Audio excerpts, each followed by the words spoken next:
Welcome, everyone, to this morning's session. Thank you so much for joining. My name is Deborah Nathan-Schoen, and I run a nonprofit organization called the Center for What Works.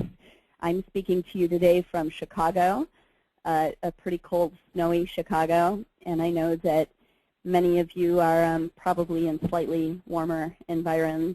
So welcome to you, and thank you for joining us for this webinar this morning, Measuring Success Part 2, a new outcome measurement framework, and today's focus is on data collection.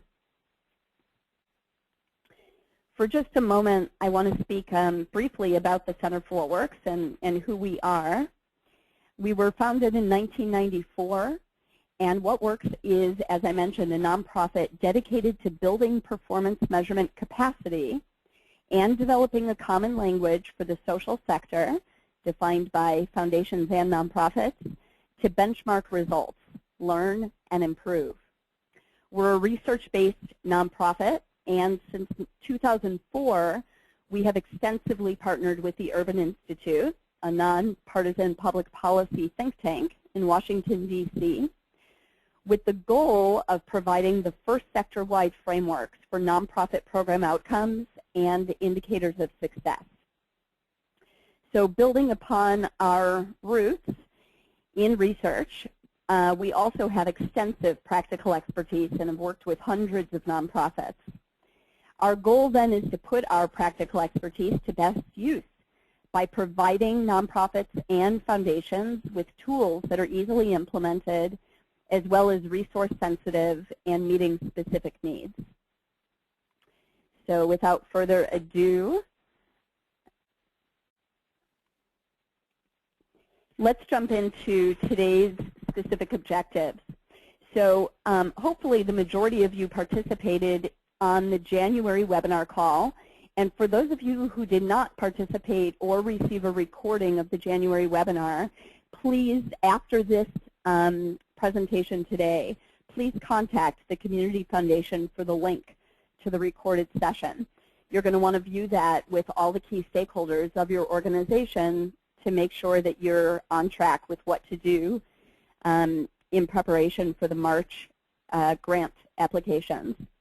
So basically, the Community Foundation wants to help the local nonprofit community, all of you, to use What Works common outcome frameworks to articulate your desired program results and to create a process to manage the data to establish what works.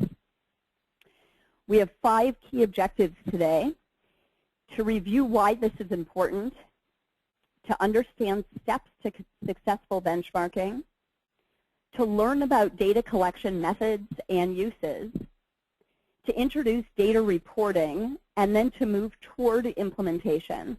Now, for anyone that feels a little bit overwhelmed by the end of today's session, please know that this is not an overnight process, but the information that I provided in January and that I'll provide you with today will absolutely set you on your way to having a much stronger grant application for the Community Foundation next month. So we have a lot to cover in 90 short minutes. So let's go here. Hold on tight. Here we go into the material.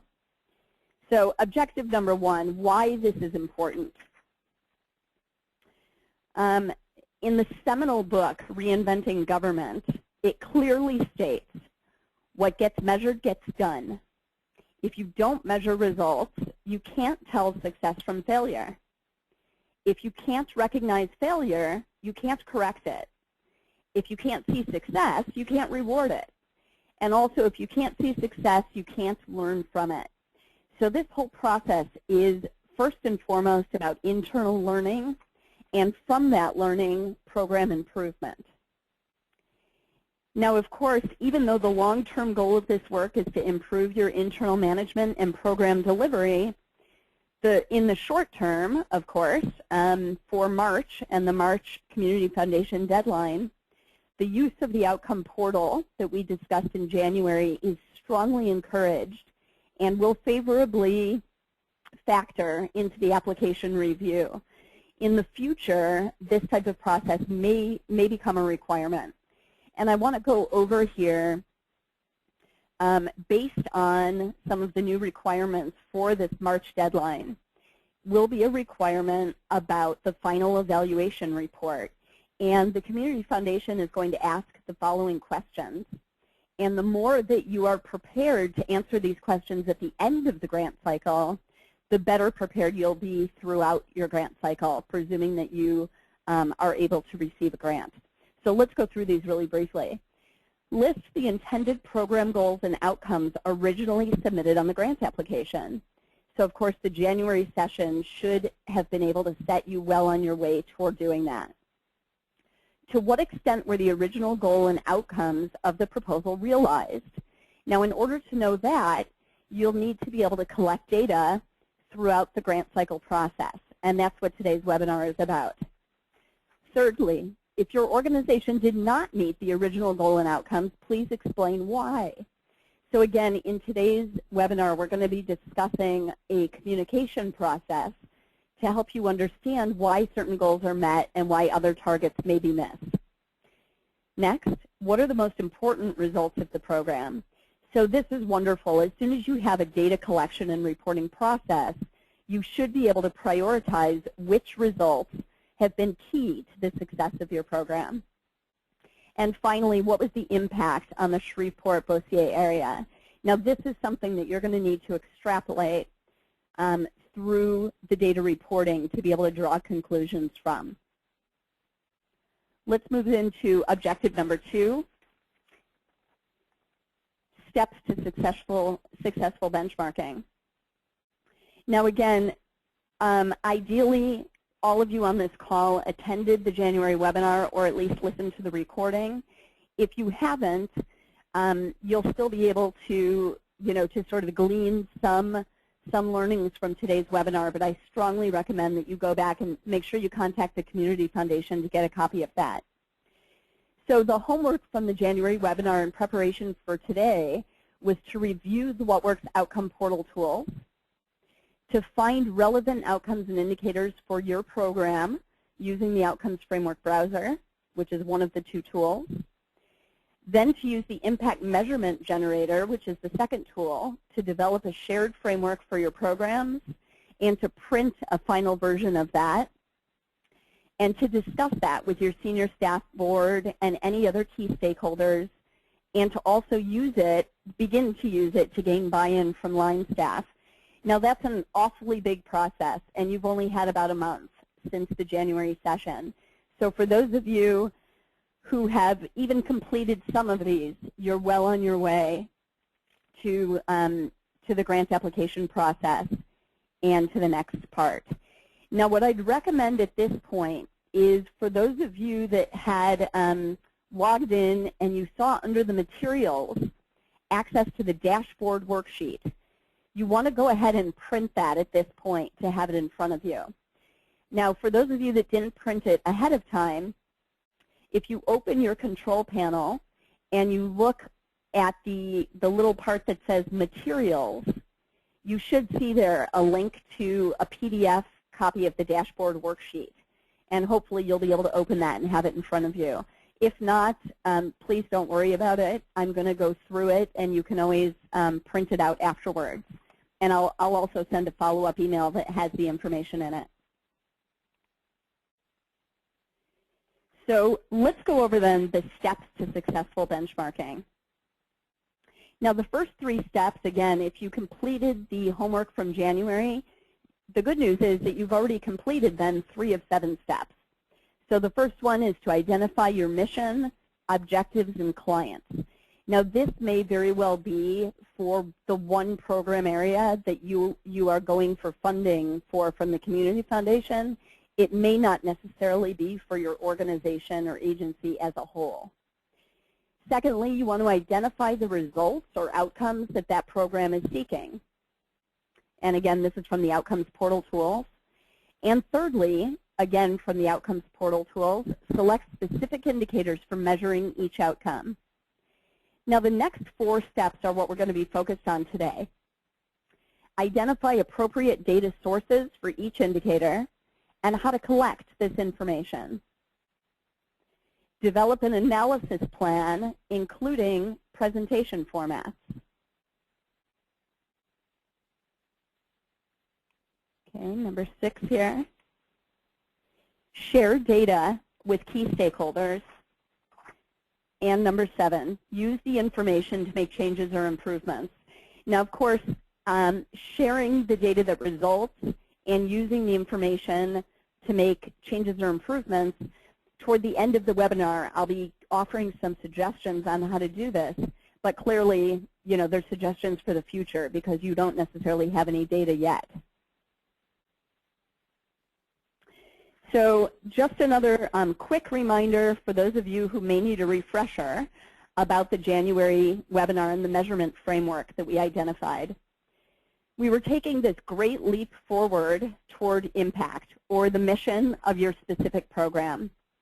And from there, we work our way backwards to say, in order to achieve the impact that we're trying to get at, what is measurable? How do we identify, how do we identify our key results or our key outcomes that are measurable and attributable to that program? And once we've identified the key outcomes, we need to associate indicators that allow us to measure and know whether we are achieving those outcomes in an ongoing way. And only then do we have this great arrow that leads back toward approximating whether we accomplished that impact or mission. Now, just to go over a quick example, and this comes directly out of the portal tools. If the impact that we're trying to achieve is healthy children and families, we may very well identify, now these are 3 very general outcomes, but we may identify the need for increased knowledge or improved attitudes. We want to see an improved behavior of the children and families going through our programs. And ideally, they would also have improved health condition, right? So this is only relevant for a very certain type of program. I realize that all of you are doing things ranging from the arts to senior services and everything in between. So it's just to show you one example of how the framework might manifest in reality. Now, I want to spend the rest of this morning and midday here discussing data collection methods and really the latter parts of the successful steps to benchmarking. So let's talk about data collection methods and uses. Now back to our steps, we are focused here on number 4, identify appropriate data sources for each indicator and how to collect this information. Now we discussed very briefly on the January call the criteria for indicators, but I have this slide up here as a way for you to double check your framework. So for those of you that did spend the time to identify your outcomes and your key indicators, you want to go ahead now and cross-check. Make sure that every one of your outcomes is relevant to the mission, either of your program or of your organization as a whole, if your organization only has one program. Okay? Then you want to think about the indicators as SMART.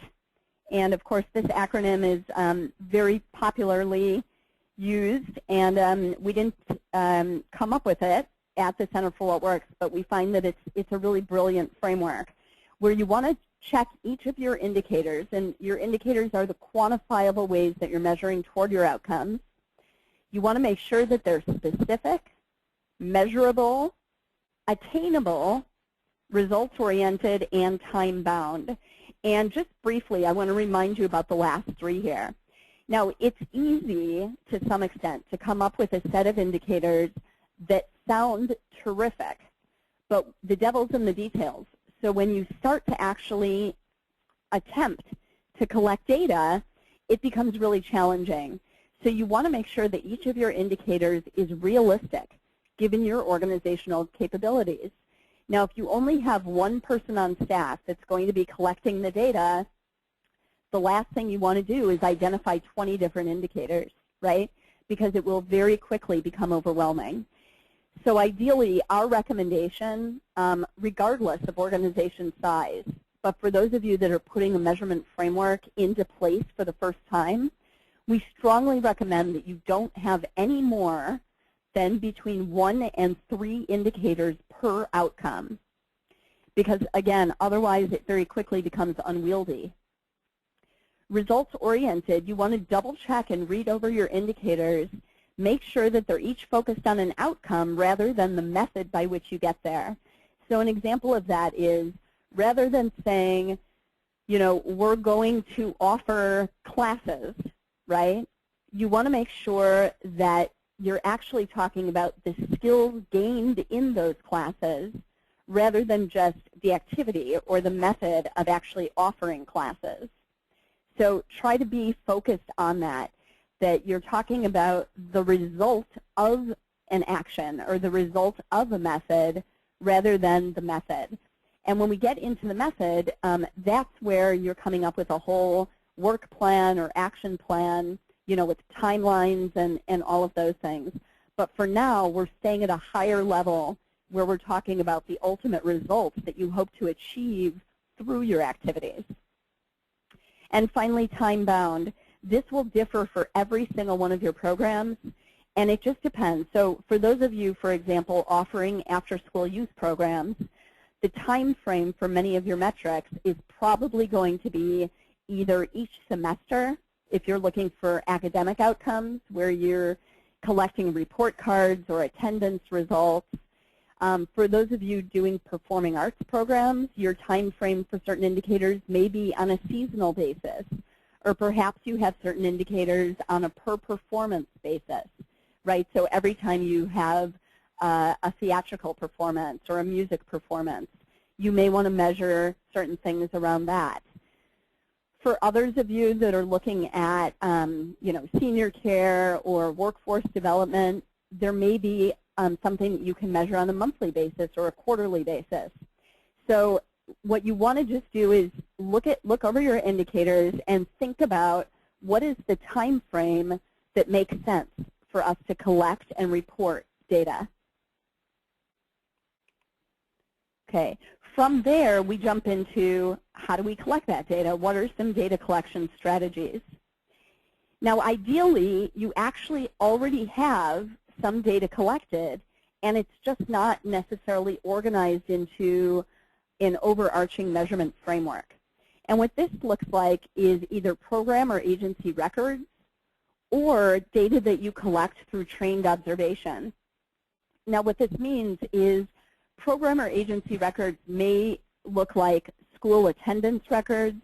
It may be high school completion. Perhaps it's employment data that you collect over time. Or it may be as simple as enrollment or participation information. And the good news about that is those are all records that your agency already collects. You already have them on an Excel spreadsheet or in a file folder somewhere. So you're sort of, you know, you can check that off as being one step down the road. When we talk about trained observation, these are observations of behavior or interactions with peers or adults. So it may look something like, you know, a youth program that has staff observing the kids over time, and they can mark down, you know, the child gets along better with adults. So that may be an assessment that's given at the beginning of the program, which for after-school programs, you know, maybe at the start of the school year in September. And then perhaps you want to assess that again in January and in May to see if there's an improvement. It may be, you know, for something like a senior service that the participant is eating more nutritious food. Now, how would you know that? You could do it through some sort of trained observation, right? So a nurse or a staff professional that is spending time with that participant and can actually make an observation and resulting data point based on a certain assessment. Now, if you don't have certain data that already exists, you'll need to develop tools to collect what's missing. So those may look like client surveys, right? So a client survey may include things like the awareness of your services, the use of your services, the satisfaction of services, or it may also include self-reported attitudes, behavior, et cetera. Now, in order to develop a client survey, if this is something that you don't do already, you'll really want to make sure that you develop it with professional assistance from someone who, or either an organization or an individual or an online source of someone that has client surveys developed for your specific type of program offering. Now, an example for that is, again, I'm going to stick with the youth example. If you're offering early childhood or youth programs, you may want to find an assessment or a client survey that's already been developed and tested through organizations such as Child Trends or the Colorado Trust. To run interviews or focus groups, it's the same thing. This allows you to gain more in-depth information about experiences, behavior, or explanatory factors. But when running an interview or a focus group, again, you want to make sure that you're doing it in a way that makes sense from a research perspective and something that can be repeated, and that the results that you gather are actually significant, again, from a well-researched standpoint.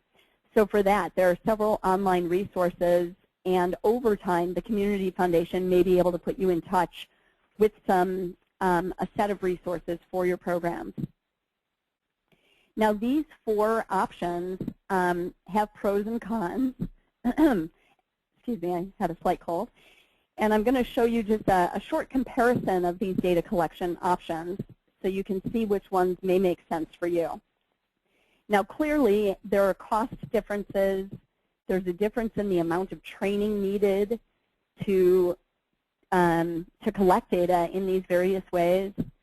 There's a difference in the time needed to complete these tasks, and then the response rate, right? So how many people actually do you get data from varies as well. So in the review of records and trained observation, of course, these are the 2 methods that are least cost. As far as the amount of training needed, again, you know, some are moderate. The time needed to complete the task is really dependent on the specific data needed, but often short time frame. And the most wonderful thing about having these internal records or a trained observer on staff is that the response rate tends to be very high, right? So if you have someone that's speaking with each of your participants in one of your program sessions, it becomes, you have sort of a captive audience to gain responses from. Now, on the flip side, the client surveys and interviews, you may have a slightly higher cost because you need to develop these. So in both time and money. Now, the client surveys, as far as the training needed, there isn't much training needed, especially if you have a solid researched assessment to provide. But the interviews can be time intensive. Again, and you can see here the time needed to complete these tasks a little bit longer than what you may have internally. And then the response rate is really dependent.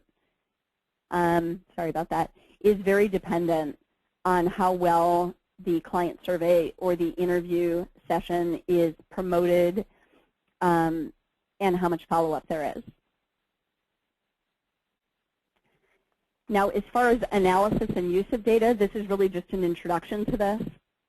But based on the indicators that you've identified, you want to make sure that there are certain breakout groups possible through that indicator. So, for example, if you're running a performing arts program and you want to test satisfaction with your performances, well, you want to know how those satisfaction responses actually break down into different groups.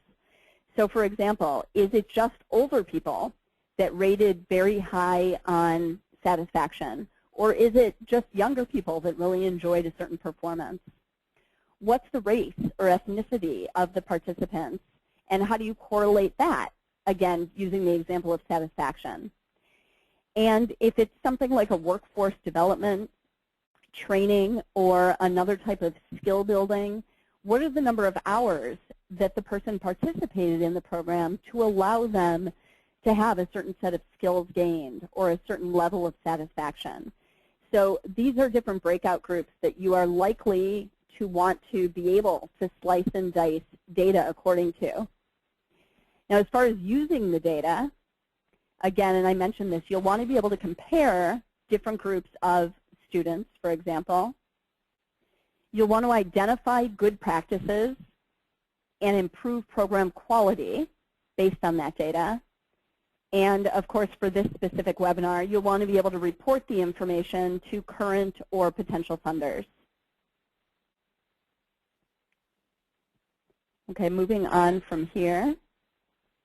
Let's talk about data reporting as objective number 4. Now, again, for those of you who printed the dashboard ahead of time, you're going to want to have that in front of you pretty soon. For those of you that didn't print it ahead of time, just a reminder that within your control panel, you should have access to a section called Materials. And within those materials, there's a PDF dashboard worksheet that you should be able to download and print. And for those of you that can't do it, please don't worry about it. You will receive it after the session, and you can go through this at your own convenience. So for data reporting then, we're going to focus back on the steps to successful benchmarking. And now we're on step 5, develop an analysis plan, including a presentation format. So data collection is great, but if it exists in several different databases and several different people have access to pieces and parts of it, it gets very unwieldy very, very quickly, especially for medium to large size agencies. So I'm going to show you something that allows you to bring it all into one clean format, and then we'll go into some steps on how to actually develop this. So the presentation format, and there are several, but the presentation format that I think through my practical expertise working with nonprofits, this tends to be a format that works really, really well for people. And it's called the dashboard. And the reason that it's called a dashboard is, for those of you not familiar with this format, many of you have driven a car before, and you know that you don't need to fully understand how the whole gas exchange works in making your car run. All you really need to know is that there's a dial that tells you if you need to get more gas or not. The same thing with your speedometer and your tachometer, etc. So what a dashboard tells you for your program results is it tells you, based on the outcomes and the indicators that you've identified, you then move to identify targets for what seems realistic about the number of something or the percent of something that you actually want to achieve for that indicator. And then you can actually track how you're doing, again, according to the timing that's right for you and your program based on that indicator. And then you color code it in a way that serves as, at a glance, you can tell what's going on. So without reading any of the detail here, if you just look at the colors, you can tell that there are a majority of boxes are green, followed by some yellow boxes, and just a couple of red boxes. So generally speaking, in this performance measurement or benchmarking framework, you can basically celebrate your success. Now, the yellow boxes allow you to say, you know what, we slightly missed our targets, so let's watch these and try to understand through a communication plan or a set of meetings what happened, right? Why did we miss our targets? What's going on with this program? Was it something within our control, or was it an environmental factor? So the yellow items allow you to do that. The red items means that you really need to act on something because you really missed your targets on this one. So you'll want to have a discussion about that with all the key stakeholders, be it staff or board or executive leadership, to say, okay, this is really something we need to fix. What happened, right? We were doing great a year ago. We were exceeding our target, right, which was 85%. We met that target a year ago. We exceeded that target 6 months ago. And oops, last month and this month, our numbers are way down. Was it something that we did? was it something environmental? So it becomes an opportunity for discussion. Now, we're going to talk about how to develop this dashboard step by step. So for anyone that's feeling overwhelmed, please hold on to your hats there for just a moment. I want to go back to the steps. I'm going to keep repeating these over and over again. We're on number 6 now, sharing data with key stakeholders. Now, sharing data with key stakeholders is so much easier if you convert your outcomes into a dashboard, because, again, it allows everyone to be on the same page. So what you did for the homework from the January session was to come up with your key outcomes and your key indicators of success. What we're moving toward right now is actually using those outcomes and indicators as the framework to then collect data, monitor that data, and report that data over time.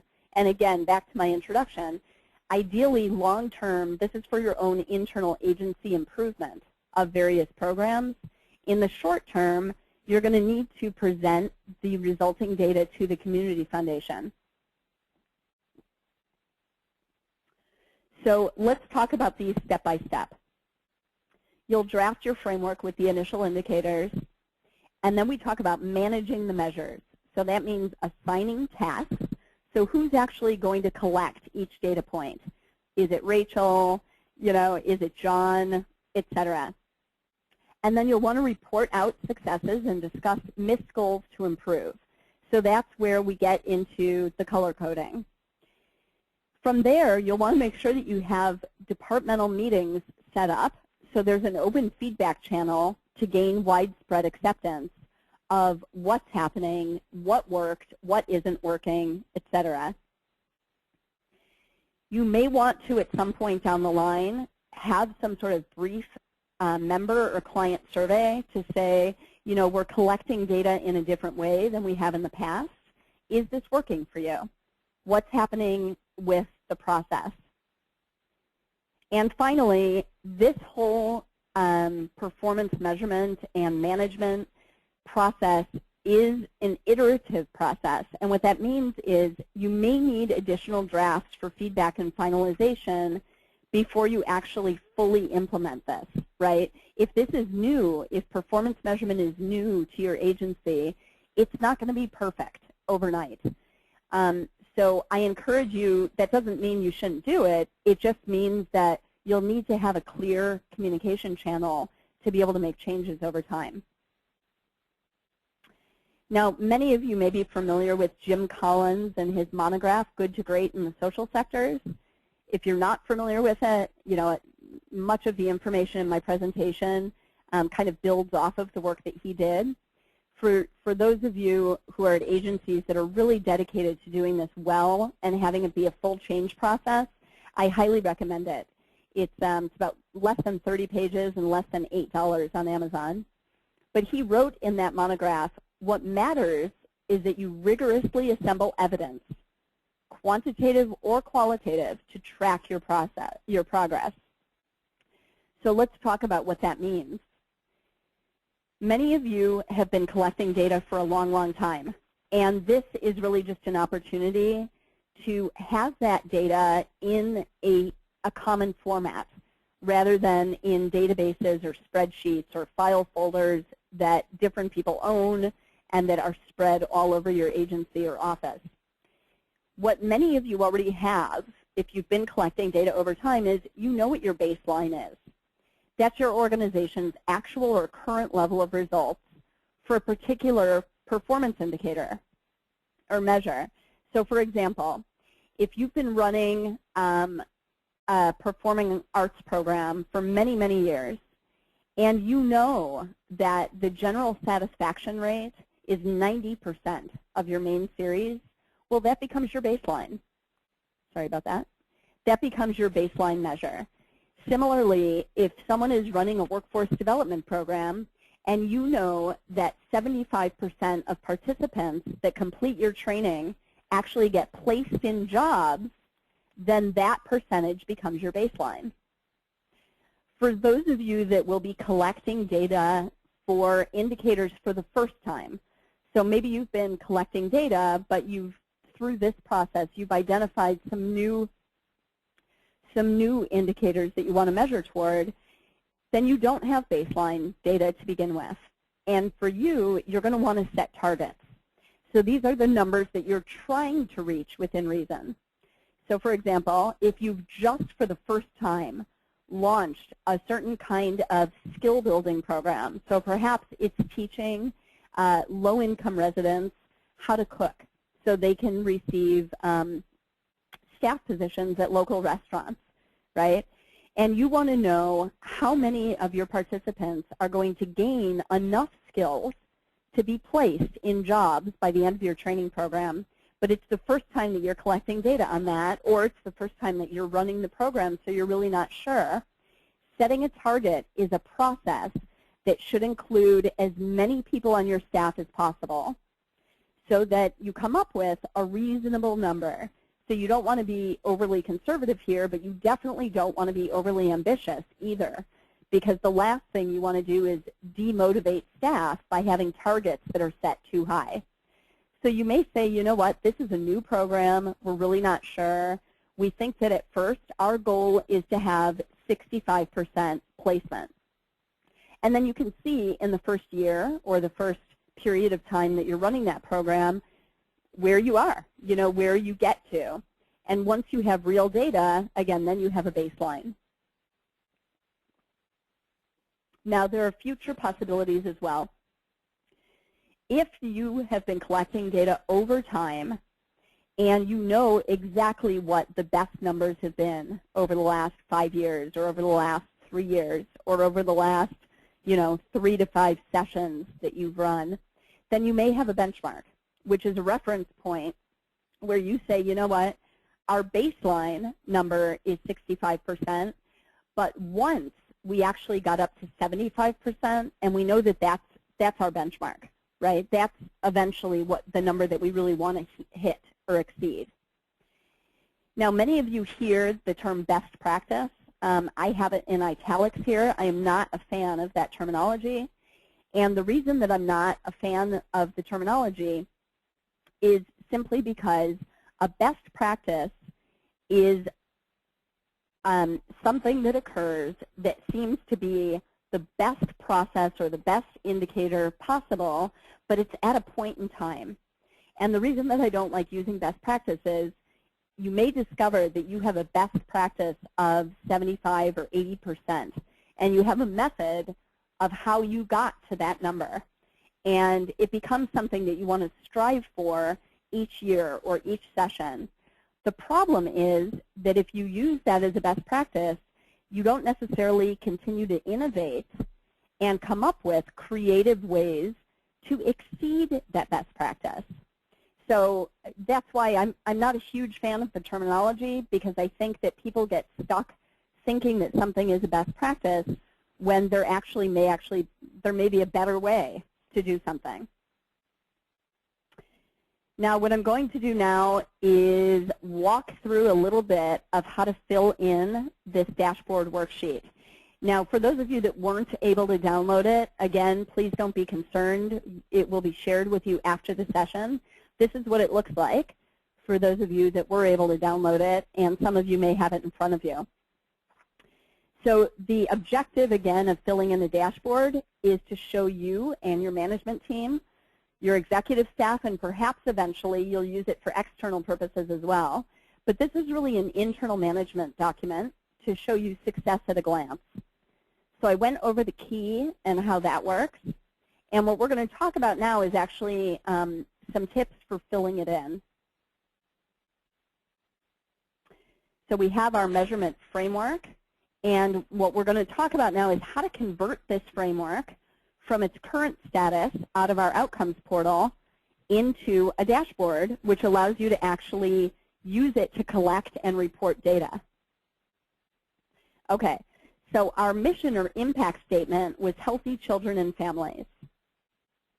Now we have here a place for ultimate goal if it's different from your mission statement. So for example, if healthy children and families is your organizational mission statement, but the specific program that you're measuring data on is different, you'll want to state that here. Okay? Now the outcomes that you identified will go here. So you have your first outcome, which goes in the gray box, increased learning, and I'll go back to show you what I'm talking about. So increased learning, you transfer that to this box, and then you list your between 1 and 3 indicators in the boxes below it. So percent increase in scores after attending your program. So that's the first indicator. Now, to fill in the rest of it, you would say, okay, in order to collect data on a percent increase in scores after attending, how are we going to collect that information? What is the data source for that?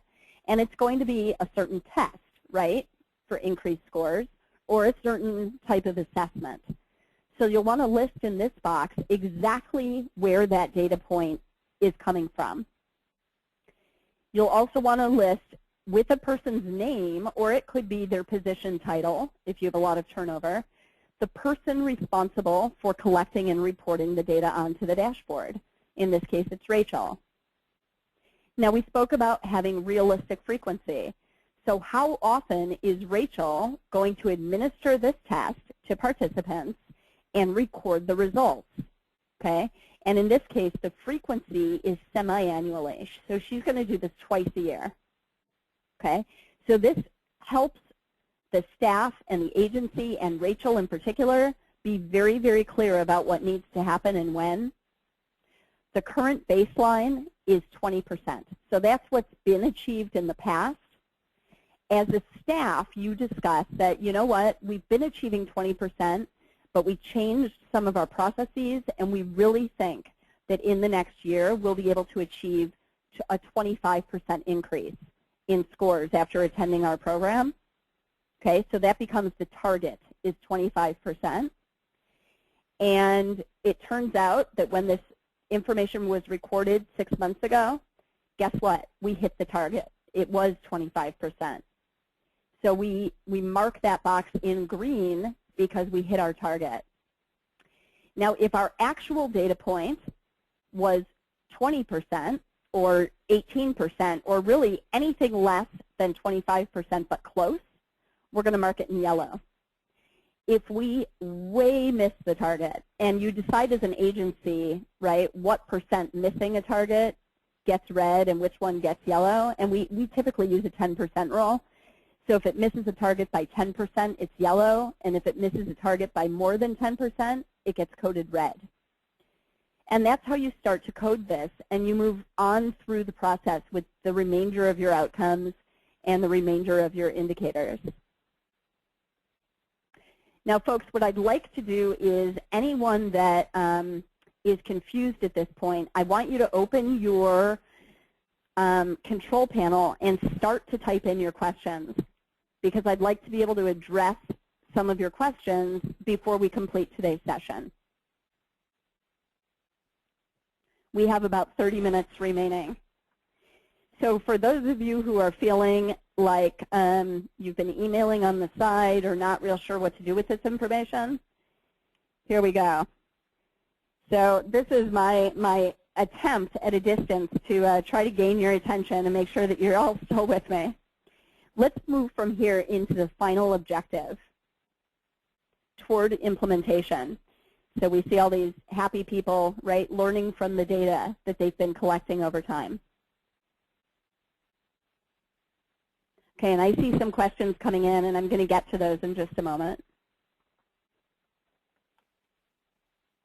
Let's talk about just a few potential barriers to implementing this type of measurement process. So there are 3 barriers that we actually hear time and time again from nonprofits that we work with. The first one is organizational readiness, and we'll go into some details on that. Then we're going to discuss connecting the big picture to everyday jobs, right? So that's where you try to communicate this with your line staff, right, or the actual people that need to be collecting and reporting the data, and they just don't get it. They don't understand why it's important. They don't understand why they need to add more time to an already very busy schedule. We'll talk about that one. And thirdly, communicating effectively, clearly, and in an ongoing way is a critical implementation piece, and it's often a barrier, right, because it's really hard to find the time to add one more set of meetings. So I want to spend a little bit of time on each of these so that we can talk about overcoming these barriers. So organizational readiness. You want to be able to use the information to make changes or improvements, but how do we do that, right? If you're one person at your agency listening to me in the webinar, and you listened in January, and you went back and tried to discuss it with the rest of your staff or your leadership, and they said, what are you talking about? You know, this sounds very complicated. Why do we need to do this? What we're doing now is fine, etc. There are several steps that you can take. The first one is you've got to ensure that your leadership is on board with your success definition and with your impact framework that you came up with out of the Outcomes Portal tools. This is critical. So your executive director or your program director, whoever is going to be responsible for managing this process for the program that you're applying for grant funding from the Community Foundation for, it's so important that they're on board with how you've defined success. You then want to engage all your key stakeholders, including clients, right, around that definition of success. And what I mean by the definition of success goes back to how you defined the ultimate impact or mission that you're trying to achieve, and then the key outcomes or results to getting there. So on that big picture, you really want to make sure that everyone is on board with what you've developed. And then you want to regularly schedule meetings to share changes in learning. So this is all about developing a common language, getting everyone on the same page for how you're going to measure your performance. And you want to be able to schedule meetings to say, okay, we developed this, we came up with some surveys and assessments and focus groups, we've got trained observer ratings, we have some agency data, etc. Let's start to discuss what's working and what's not working, because this is pretty time-consuming stuff, right? So you want to do all of these things to make sure that your organization is ready to move forward. Now, some of you participating on this call are actually not executive staff or line staff, but you're on the development team, because you know that you're the one that's going to need to write the grant for the Community Foundation and others. And for you too, you can come up with something that sounds good to the foundation, but you really want to make sure that you follow these steps to make sure that the staff is on board too, so that the data collection serves a greater purpose, not just the purpose of getting the grant, especially when you're going to have to do midterm and final reporting as well, and make sure that you have all the data elements in place. Okay, the second barrier to overcome, connecting the process to jobs. So this is where your line staff says, what's in it for me? This is a lot of extra work. Why do I need to collect this data? Everything is going fine, right? Again, you want to make sure that your staff is on board with the success definition. You can host, if it's hard for you to translate what you've heard in January and today, you will have access to the recorded webinars. So you want to make sure that you host appropriate training sessions or share the webinars to gain buy-in, and then engage all of those key stakeholders in the process. So what that means is that your line staff needs to understand that this is an integral part of their job. It is an integral part of how your agency or your program will know if it's achieving success. So it's critical.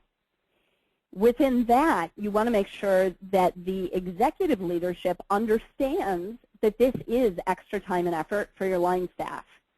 So there should be some accountability from their standpoint as well, whether that means, you know, allowing for extra time for the line staff to collect this data, or supporting them in making sure that they have the systems necessary, whether that means setting up a spreadsheet or using an in-depth technology to collect the data. And lastly, again, you want to make sure that there are regularly scheduled meetings to share changes and for everyone to learn and grow by the data that's coming out of this. The final element, and again, I've been talking about regularly scheduling meetings, is communicating effectively. So to set up a performance measurement process and think that it's going to run by itself is not necessarily going to succeed. So what you need to do, and my recommendation actually is that as an added part of the agenda to a staff meeting, or separately to have meetings that are called, you know, success meetings or outcome meetings, you might want to have something on a monthly basis, tends to be a good amount of time, on a monthly basis to say, okay, what data have we collected? What data did we set up indicators to collect, but we have found through whatever set of circumstances that it was the wrong indicator because it's impossible for us to get at the data, right? So for youth programs, that may look like, you know, you thought it was a great idea to collect report card grades. You thought you had a really good connection with the school or with, you know, the general administration. You thought you had a link to getting those report card grades. And you know what? On the ground, in reality, it's just much, much harder than you thought it was going to be. Communication is the key. It's also the key because of this quote by Harry Hatry in his book, Performance Measurement Getting Results, where he says, performance data do not by themselves tell why the outcomes occurred. In other words, they do not reveal the extent to which the program caused the measured results. So the major purpose of performance measurement is to raise questions. It seldom, if ever, provides answers by itself as to what should be done. And what that means is you can have a dashboard that is completely filled in and everything is green, meaning you should be celebrating your successes. The problem is that unless you understand what you did to have such positive results, it will be very, very hard to continue having positive results into the future. And likewise with having a yellow or a red dashboard or knowing that you're missing targets. You have to be communicating in an ongoing way about what's working and what isn't. Now, before I move into next steps, I'm just going to look over, I see that many, many questions have come in. So I want to look over a few of these now and see if I might be able to answer. So a question came in, if this is our first time to collect data, how do we establish a realistic baseline? It's a great question, and the answer is that you won't have a baseline to collect data based on. You're going to have to discuss with your staff at as many levels as possible what's a realistic target.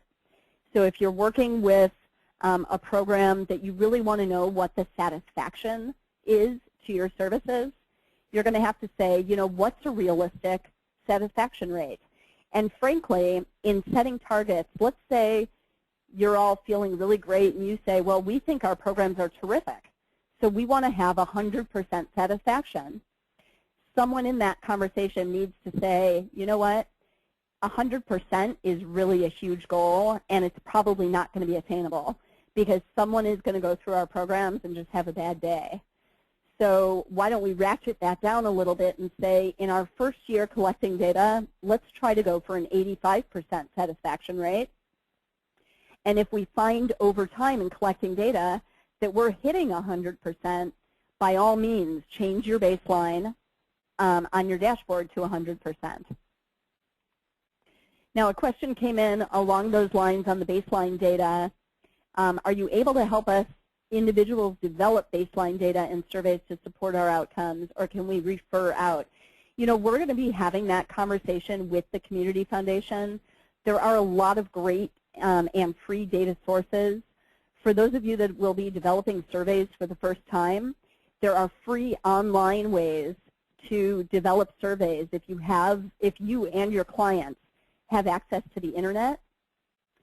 You'll definitely want to utilize services like SurveyMonkey or Zoomerang or an online service that may be able to help you develop a survey. And I think if it's less than 10 questions, it's actually free to use, and it allows you to actually aggregate results automatically.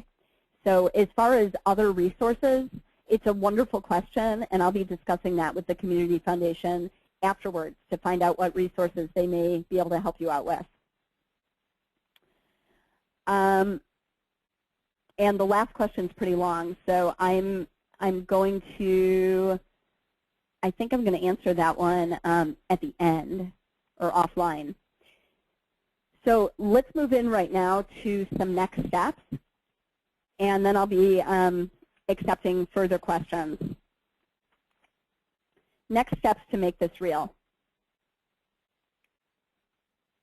Okay, we've spoken various times about the steps to successful benchmarking. Again, hopefully many of you have completed the first 3. We discussed identifying appropriate data sources and how to collect the information, developing an analysis plan, including a way to present the format, and I've discussed considering the dashboard. We discussed sharing data with staff and stakeholders and moving forward from there. The final step then is using the information to make changes or improvements. And what that really looks like is making data-informed decisions. So many of you on the call have been running a program at your nonprofit, or perhaps you're the executive director and you've been running the agency for years. And you're listening to me thinking, you know what, we know we do great work. Why is this important? We've been in business for over 30 years. Maybe some of you have been in business for 100 years. And you've seen people benefit time and time and time again.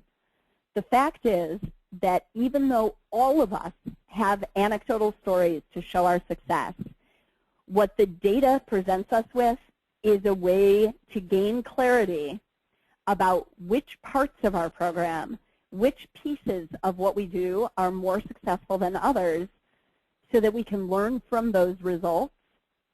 We can discuss the results openly to ensure realistic conclusions.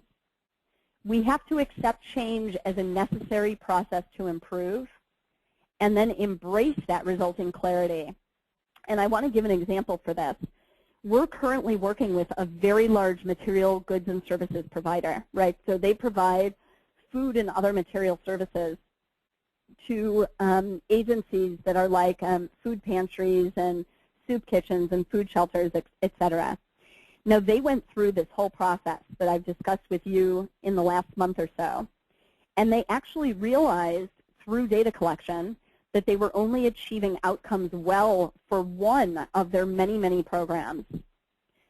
That was a really tough conclusion for them to come to.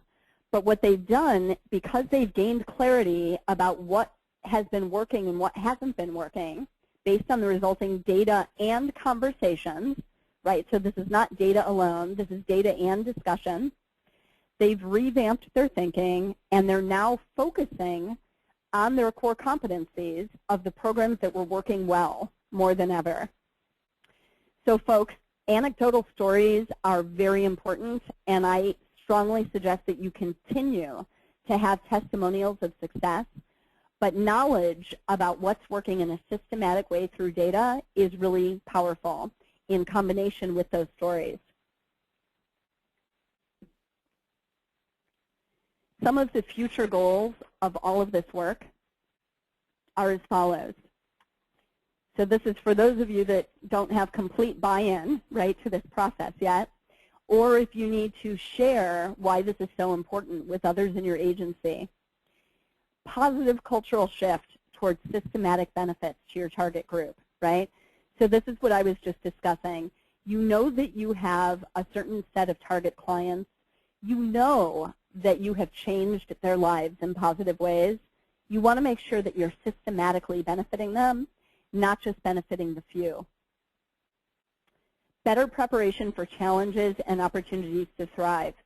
So it's no secret that we are in an economic recession. Many of us have a lot less funding than we had in the future.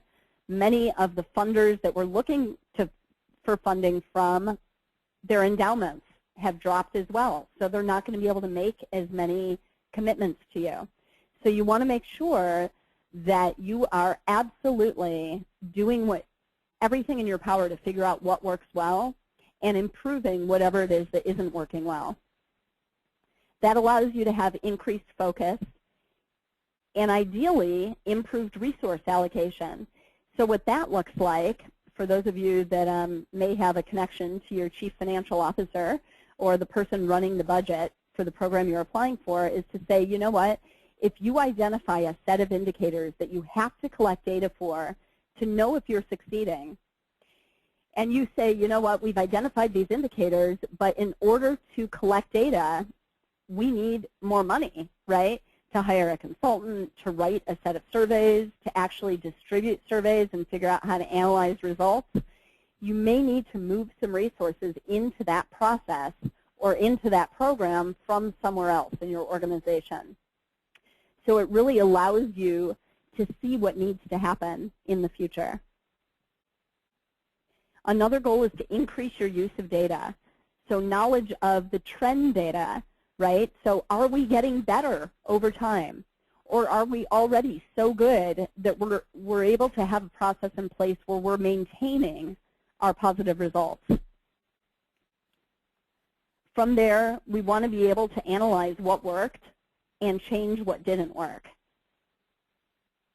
We want to be able to improve programs and services, again, based on the data and the conversation. And for this specific purpose, in the short term, we want to have success at raising more funds to continue to do our work. So again, in your short term, at the very least in your relationship with the community foundation, perhaps in the future in working with other foundations, you really want to make sure that you're able to articulate through data what's working and what isn't.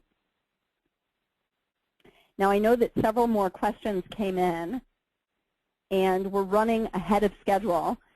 So we have about 15 minutes remaining on the call, and I want to make sure now that I'm trying to answer as many questions as possible. So with almost 60 of you on the line, I'm not going to unmute, but I strongly suggest that you continue to type your questions in now to the chat box. And I'm just going to take a moment here to read what came in.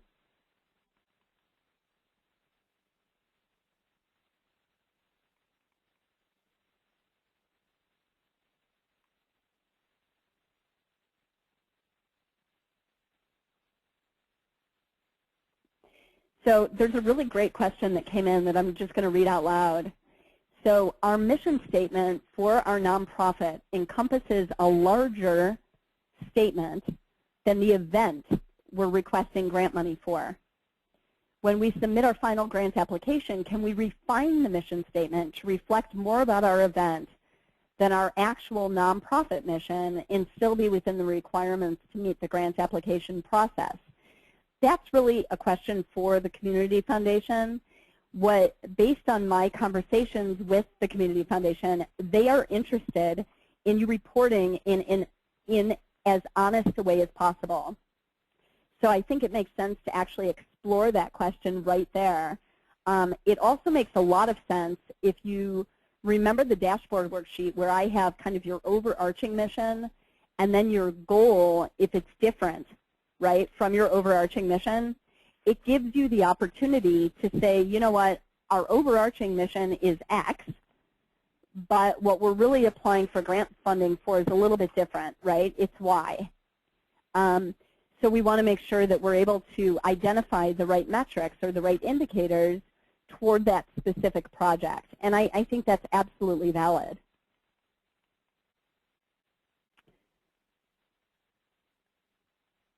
And another question in a similar vein. Okay, so again, for some of you, there may be a disconnect between your overall nonprofit mission and the specific program goal that you're applying for funding for.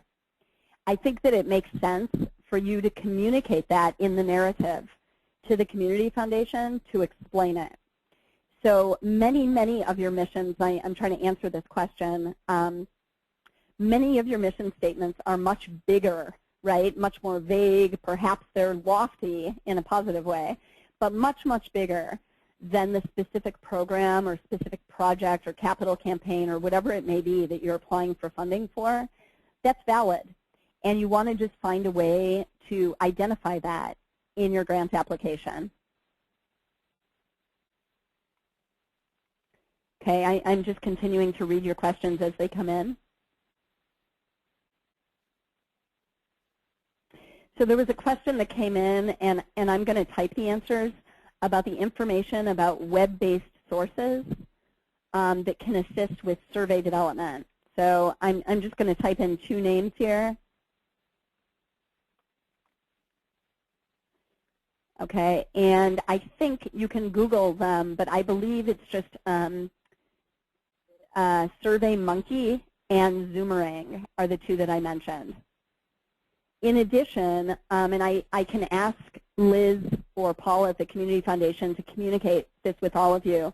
For those of you that will need to develop surveys and different things, there may be additional resources to consultants that, that you can use right within your area. So I'm going to ask Liz to follow up based on that. I think that's a really great question, and many of you are asking that question.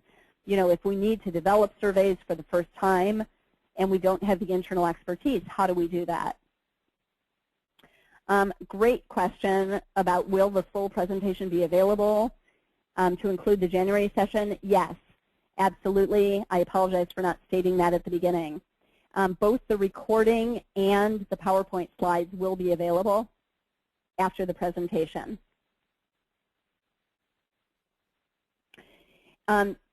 To the question here, do you recommend an outsider to collect data? You know, it's a great question. I think it really depends on your program. You know, ideally for internal learning, you really want to keep as much of this internal to your agency as possible, but it so depends on the specific indicators that you're measuring to know if it would be okay to have someone on the outside collect that data for you. So Mark has provided an additional resource to folks to look at Google Forms. And again, so it looks like surveymonkey.com is the place to look. So folks, at this point, many of you have asked great questions. I want to thank you for participating. Please feel free to visit our website, which has a lot of additional free resources on it and a lot of the information that I've mentioned. You'll receive an online evaluation as soon as you log out, and I sincerely hope you'll take the 5 minutes or so to fill that out. Best of luck with your applications, and please let me know if you have further questions about quantifying your success to meet your mission. So I'm going to stop recording, but I'm happy to answer further questions as they come into the chat.